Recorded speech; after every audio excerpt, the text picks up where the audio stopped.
When we talk about self-care, we imagine rest, candles, warm showers, journaling, silence.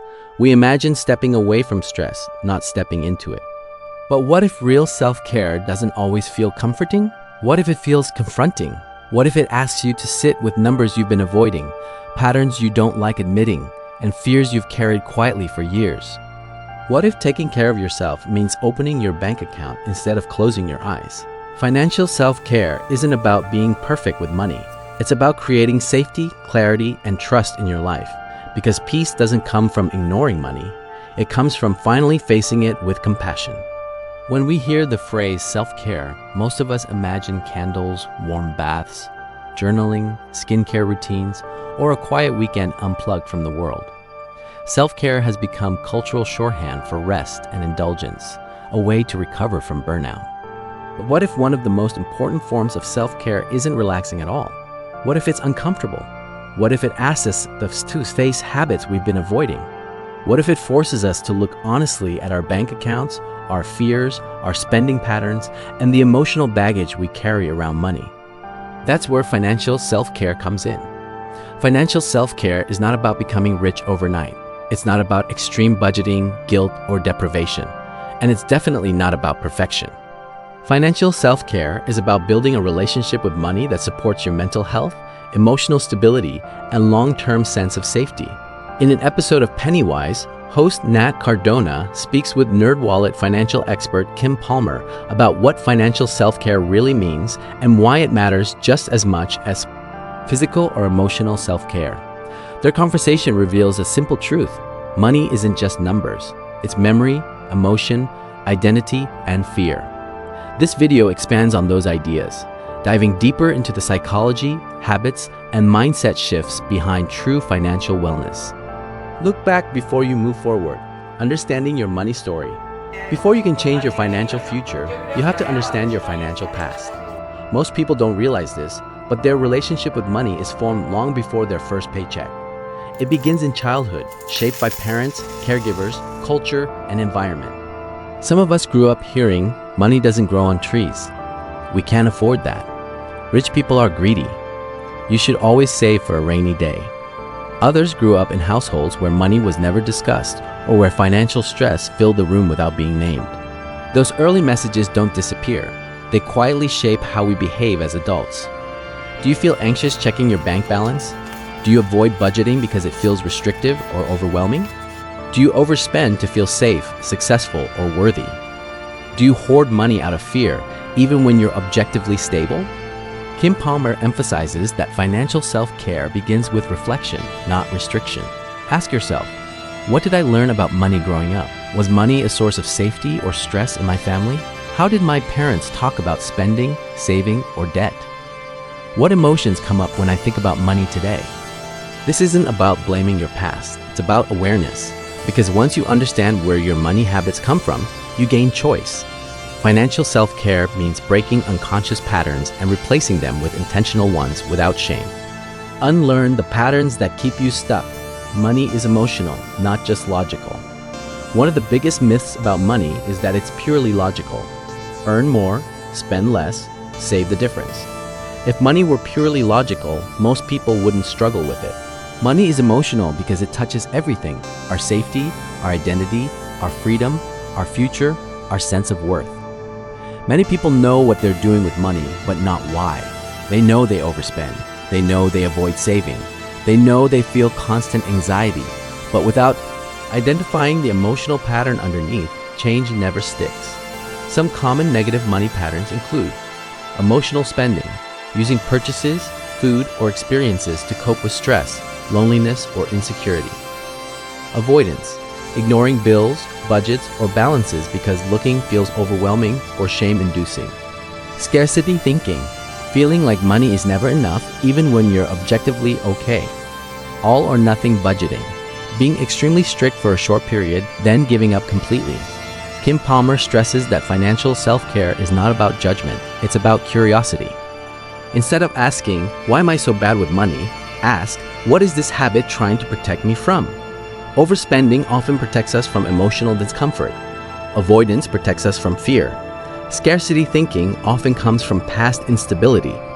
None of these make you weak, they make you human. Financial self-care invites honesty without punishment. When money stops being a judge, mistakes become feedback, and that shift alone can change everything. Build systems that create peace, goals, habits, and stability without perfection. Financial self-care isn't dramatic. It doesn't go viral. It's built through small, boring, consistent actions. Set goals that are realistic and aspirational. Some goals are so extreme they cause burnout. I'll save half my income. I'll never spend on myself again. Other goals are so vague they inspire no action. I should be better with money. I'll figure it out later. Financial self-care lives in the middle. Kim Palmer suggests pairing aspirational dreams with realistic steps. Dream, peace of mind. Step, knowing where your money goes. Dream, financial freedom. Step, building an emergency fund. Dream, stability. Step, saving consistently even in small amounts. Visualization matters. When you know why you're saving, motivation becomes emotional, not forced. And goals aren't permanent. They evolve as your life changes. Adjusting them without guilt is part of self-care. Track spending without obsession. Tracking spending isn't about control. It's about clarity. When you track spending, you replace anxiety with information. You see patterns. You catch small leaks early. You stop guessing, and guessing is often what creates stress. But tracking should support your well-being, not dominate it. If an app stresses you out, change systems. If tracking makes you anxious, simplify it. The best system is the one you can use calmly and consistently. Build an emergency fund for peace, not perfection. An emergency fund isn't exciting, it doesn't feel luxurious, but it might be the most powerful form of financial self-care. Emergencies aren't just financial, they're emotional. Unexpected expenses bring fear, panic, and shame. An emergency fund creates breathing room. You don't need thousands overnight. Start with 1 week of expenses, then 1 month, then more if possible. Peace of mind is a form of wealth. Use the money you already have. Many people overlook employee benefits, retirement matches, health savings accounts, insurance, flexible spending. These aren't bonuses, they're part of your compensation. Financial self-care includes paying attention, asking questions, and using what's already available. That's not optimization, that's respect for your future self. Financial self-care during hard seasons. It's important to say this clearly. Financial self-care does not require abundance. You can practice it while living paycheck to paycheck, paying off debt, recovering from setbacks, or earning less than you want. In hard seasons, self-care might look like prioritizing essentials without guilt, negotiating bills, asking for help without shame, or protecting your mental health while managing limited resources. Financial self-care is not toxic positivity.